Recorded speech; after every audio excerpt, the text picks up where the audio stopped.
మావోయిస్టులకి మరోసారి ఎదురు దెబ్బ తగిలింది. ఛత్తీస్గఢ్ బీజాపూర్ జిల్లాలో మరోసారి ఎన్కౌంటర్ చోటు చేసుకుంది. అయితే ఈ ఎన్కౌంటర్లో అటు భద్రతా దళాలు అండ్ మావోయిస్టులకు మధ్య భయంకరమైన కాల్పులు జరిగాయి.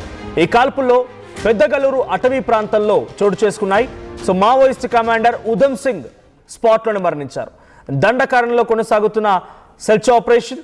సో మృతుల సంఖ్య మరింతగా పెరిగే అవకాశం ఉంది. ఘటనా స్థలంలో AK-47 రైఫల్ని కూడా స్వాధీనం చేసుకున్నారు. సో బీజాపూర్ అడవుల్లో ఉదయం 7:30 నుంచి ఈ ఎన్కౌంటర్ ప్రక్రియ మొదలైంది. ఏరివేసే ప్రక్రియ మొదలైంది. దీనిలో భాగంగా పెద్ద ఎత్తున ఇటు భద్రతా బలగాలు కూంబింగ్ నిర్వహిస్తున్నాయి, కాల్పులకు పాల్పడుతున్నాయి.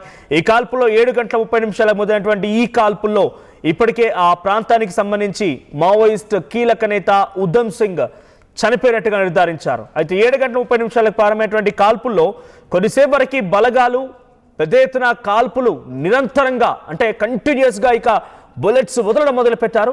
ఆ స్థాయిలో వదలడంతో చాలా పెద్ద ఎత్తున ఇప్పుడు మరణాలు సంభవించాయి. దాంట్లో ఉధమ్ సింగ్ అనేటువంటి కీలక నేత ఉన్నట్టుగా అటు బలగాలు బయటికి చెప్పుకొచ్చే ప్రయత్నం చేశాయి. ఇప్పుడు ప్రస్తుతానికి వారి దగ్గర నుంచి AK-47 రైఫల్స్ని కూడా స్వాధీనం చేసుకున్నారు. సో ఆపరేషన్ పూర్తిగా అయిపోయిన తర్వాత ఇంకా వివరాలు చెప్తామని చెప్పి బలగాలు చెప్తున్నాయి.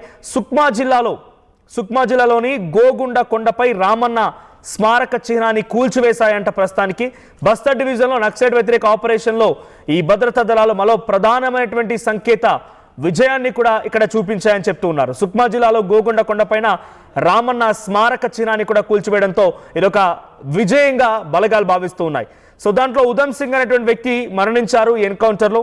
అయితే దీనిపైన ఇంకా ఎంతమంది ఉన్నారు, వారి వివరాలు ఏంటనేది భద్రతా బలగాలు ఇంకా విడుదల చేయాల్సి ఉంది. ఒక్కసారిగా ఈ ప్రాంతం అంతా మూకుమ్మడి దాడి చేసిన నేపథ్యంలో ఇది సాధ్యమేనని చెప్పి అక్కడి నిఘా వర్గాలు చెప్తూ ఉన్నాయి. సో గోగుండ కొండపైన రామన్న స్మారక చిహ్నాన్ని కూల్చివేశా. ఈ ప్రాంతంలో కొంతకాలంగా మావోయిస్టు నియంత్రణలో ఉంది. సో అయితే కొన్ని నెలల క్రితం ఇక్కడ 7వ బెటాలియన్కి సంబంధించినటువంటి ఒక ఫార్వర్డ్ ఆపరేషన్లో బేస్ను ఏర్పాటు చేసుకుందంట. తాజాగా ఈ స్మారక చిహ్నాన్ని కూల్చివేయడంతో మరోసారి ఈ భద్రతా బలగాలకి అటు మావోయిస్టులకు మధ్య చిన్నగా కాల్పులు జరగడం, ఒక హెచ్చరికలు రావడం జరిగింది. సో అటు మావోయిస్టు నాయకుడికి సంబంధించి ఆ యొక్క స్మారకాన్ని కూల్చివేస్తారన్నట్టుగా ఉధమ్ సింగ్ టీం నుంచి పెద్ద ఎత్తున అలర్ట్స్ వచ్చాయి. దీంతో ఆ అలర్ట్స్ అన్నింటినీ కూడా పరిగణలోకి తీసుకున్న భద్రతా బలగాలు వెంటనే కాల్పులు జరిపి ఈరోజు పెద్ద ఎత్తున ఎన్కౌంటర్లో పలువురు మరణానికి కారణమయ్యారు. సో ఈ ఏడాదికి ఇప్పటివరకు జనవరి 1 నుంచి ఫిబ్రవరి 5 ఈ తేదీ వరకు కనీసం ఛత్తీస్గఢ్లో 23 మంది మావోయిస్టులు మరణించారు. జనవరి 3న బస్తర్ ప్రాంతంలో జరిగిన 2 ఎన్కౌంటర్లో 14 మంది మరణిస్తే అంతకు మునుపు 10 మంది వరకు మరణించారు. సో ఈ రోజు ఎంతమంది ఉంటారని చూడాల్సిన అవసరం అయితే ఉంది. అయితే గత సంవత్సరంలో మొత్తంగా ఎన్కౌంటర్లో 300 మంది పైచీలకు నక్సల్స్ మరణించినట్టుగా తెలుస్తోంది. సో యాజ్ ఆఫ్ నో అక్కడ జరిగిన ఎన్కౌంటర్ పైన మరిన్ని అప్డేట్స్ మా ప్రతినిధి రవి అందిస్తారు. రవినాయక్, సో ఏంటి సిచ్యువేషన్? పెద్ద ఎత్తున కూంబింగ్ జరుగుతోంది. ఈ కూంబింగ్ ఆపరేషన్ ఇంకా కొనసాగుతున్నట్టు తెలుస్తోంది. సో ఎక్కడైతే సుక్మా జిల్లా అండ్ బస్తర్ జిల్లాలో ఈ ఎన్కౌంటర్లు జరుగుతూ ఉన్నాయో దాంతోపాటుగా ఇప్పుడు జరిగిన ఎన్కౌంటర్ బీజాపూర్ జిల్లాలో జరిగింది. సో వరుసగా ఎక్కడెక్కడ కూంబింగ్ నిర్వహిస్తూ సర్చ్ ఆపరేషన్లో భాగంగా నక్సల్స్ని ఏరిపారేసే ప్రక్రియ బలగాలు చేస్తూ ఉన్నాయి. సో ఇప్పుడు ఏం జరగబోతోంది? ఇంకా ఈ ఆపరేషన్లో ఎటువంటి నేతలు ఉండే అవకాశం ఉంది? ఇంకా ఎన్ని మరణాలు సంభవించే అవకాశం ఉంది? మనం దండకారణ్యం తుపాకీ మోతలతో దగ్గరింటుంది. ఛత్తీస్గఢ్ రాష్ట్రంలోని అబోజుమన్ ప్రాంతం అంతా కూడా ఆ తుపాకీ తూటాల మధ్య ఒక రకంగా నృత్యం శబ్దాలతో అడవి దద్దరిల్లుతున్నతో పాటు ఈరోజు బీజాపూర్ జిల్లా పెద్దగూడూరు అటవీ ప్రాంతంలో భద్రతా బలగాలు మావోయిస్టు పార్టీ మధ్య ఎదురుకాల్పులు జరిగింది. ఈ ఎదురుకాల్పుల్లో ముఖ్యమైన కమాండర్ ఉధమ్ సింగ్ మృతి చెందినట్టు పోలీసులు వెల్లడించారు. ఇంకా సంక్షిప్త ఆపరేషన్ కొనసాగుతున్నట్టు జిల్లా ఎస్పీ ఒక మీడియాకు లేఖ విడుదల చేసిన పరిస్థితి. అయితే ఈ ఎన్కౌంటర్ లో AK-47 రైఫిల్తో పాటు కొన్ని మందు పదార్థాలను కూడా పేలుడు పదార్థాలను కూడా స్వాధీనం చేసుకున్నామని చెబుతున్నారు. అత్యాధునికమైన ఆయుధాలు కూడా కొన్ని ఉండే అవకాశం ఉంది. పిస్టల్తో పాటు గ్రెనేడ్ లాంటి మరికొన్ని ఆయుధాలు కూడా ఉండే అవకాశం ఉంది. మేము అది కూడా స్వాధీనం చేసుకున్నాం. ఇంకా సర్చ్ ఆపరేషన్ కొనసాగుతుంది. మృతుల సంఖ్య పెరిగే అవకాశం ఉందని జిల్లా ఎస్పీ బీజాపూర్ చెప్పిన పరిస్థితి. అయితే మనం ఒకసారి ఈ అబుజ్బాన్ లాంటి పూర్తి ప్రాంతాలు మనం గమనించినట్టు కనుకైతే దండకారణ్యంలో 6 జిల్లాలు ఏజెన్సీ ప్రధానంగా 5th షెడ్యూల్ కు సంబంధించిన ప్రాంతం అని చెప్పుకోవచ్చు. దండకారణ్యం అంతా కూడా ఇప్పుడు సర్చ్ ఆపరేషన్ కొనసాగుతుంది. మావోయిస్టు పార్టీకి కేంద్ర ప్రభుత్వం పెట్టిన డెడ్ లైన్ 60 రోజులు మాత్రమే ఉండడంతో ఇప్పుడు స్పీడ్ పెంచినట్టు కేంద్ర బలగాల దగ్గర కనబడుతుంది. వరుసగా ఏదో ఒక రోజు ఎక్కడో దగ్గర ఏదో ఒక జిల్లాలో వరుస ఎన్కౌంటర్ల ద్వారా మావోయిస్టు చనిపోయినట్టు చెబుతున్న పరిస్థితి. ఇటీవల ఒక కరగుట్ట లాంటి ప్రాంతాల్లో, ఇటు బీజంపూర్ లాంటి ప్రాంతాల్లో మందు పాత్రలు చేరి కొంతమంది డిఆర్జీతో పాటు సైనిక బలగాలు కూడా గాయపడ్డారని ప్రచారం జరిగింది. అయితే ఇప్పుడు వరుస ఎన్కౌంటర్ల ద్వారా ముఖ్య నేతలే టార్గెట్ గా ఇటు బలగాలు ముందుకు పోతున్నాయి. ముఖ్యంగా కేంద్ర రాష్ట్ర ప్రభుత్వాలు కూడా ఇటీవల కేంద్ర హోంమంత్రి అమిత్ షా చెప్పిన విధంగా ప్రధానంగా ఈ ప్రాంతంలో ఇంకెవరైనా ఆయుధాలు పట్టుకొని అసాంఘిక కార్యకలాపాలకు పాల్పడ్డ నక్సలైట్లు ఉంటే వాళ్ళు వెంటనే జనజీవన సవంతో కలవాలని నేరుగా అల్టిమేటం అమిత్ షా జారీ చేసిన పరిస్థితి. ఈ విచారధార ఏదైతే ఉందో, అంటే ఐడియాలజీ ఏదైతే ఉందో ఇంకా ముందుకు వెళ్లే పరిస్థితి లేదు. ఇప్పుడు అంతకుముందు ఇన్క్లాబ్ జిందాబాద్ అనే అంశం అంతా కూడా ఇప్పుడు భారత్ మాతాకి జై అనే పరిస్థితి.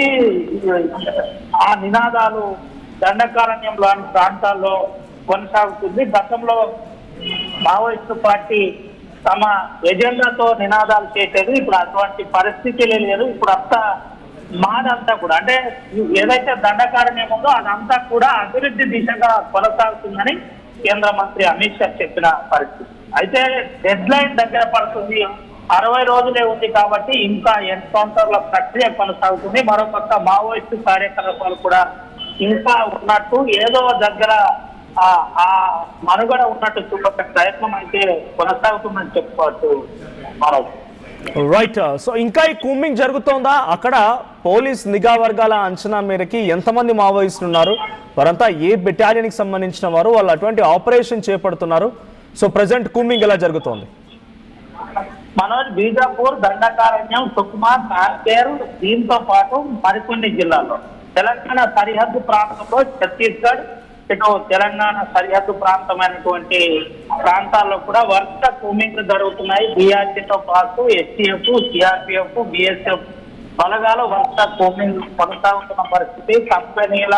కంపెనీలనే తరలించారు. ప్రతి 2 కిలోమీటర్లకు ఒక కంపెనీని దండకారణ్యంలో ఏర్పాటు చేసిన పరిస్థితి. మనం దానికి ఉదాహరణగా చెప్పుకోవాలంటే ఇటు తెలంగాణ ఛత్తీస్గఢ్ కు బార్డర్, నారాయణపూర్ కు బార్డర్ లో ఉన్న ఆ ప్రాంతం ఇప్పుడు కర్రెగుట్టలు అని చెప్పుకోవాలి. కర్రెగుట్టల ప్రాంతంలో కూడా ప్రత్యేక బెటాలియన్ ఏర్పాటు చేసిన పరిస్థితి. అది తర్వాత ఏదైతే ఇప్పుడు మనం చెప్పుకోబడ్డ కాంకేర్ ప్రాంతం, పెదగూడూరు అటవీ ప్రాంతంలో ఉందో ఆడ 7th బెటాలియన్ ఎస్టాబ్లిష్ చేశారు. ఆ ప్రాంతం అంతా కూడా మావోయిస్ట్ పార్టీ క్యారిడార్ గా గతంలో ఉండేది. అటువంటి క్యారిడార్ ను ఇప్పుడు పోలీసులు క్యాప్చర్ చేస్తున్నారు. ఎక్కడ స్థూపాలున్నా స్థూపాలని డిస్ట్రాయ్ చేసే ప్రయత్నం చేస్తున్నారు, డిస్పోర్ట్ చేస్తున్నారు, ఎక్కడెక్కడ కూల్ చేస్తున్నారు.